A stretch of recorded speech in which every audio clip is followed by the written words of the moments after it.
Θες να χτίσεις ένα δυνατό branding στα social media? 3 πράγματα που πρέπει να κάνεις. Το πρώτο πράγμα που πρέπει να κάνεις είναι να προσέξεις τη συνεπή εικόνα σου. Χρώματα, γραμματοσειρές, φωτογραφίες, όλα πρέπει να ακολουθούν μία σειρά, ώστε το κοινό σου να μπορεί να σε αναγνωρίζει αμέσως. Το δεύτερο είναι η φωνή του brand. Είναι το πώς μιλάς για το brand σου. Θες να είσαι φιλικός, θες να είσαι επαγγελματίας, να είσαι αστείος?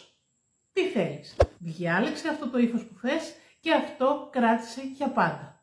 Μην ξεχνάς ότι η γλώσσα σου λέει πολλά πράγματα για σένα.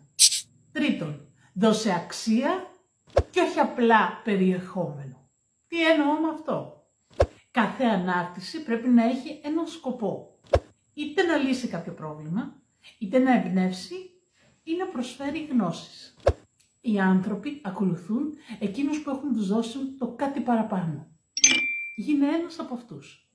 Και να θυμάσαι, branding δεν είναι μόνο το λογότυπο. Είναι το πώς νιώθει και το τι σκέφτεται αυτός που σε βλέπει.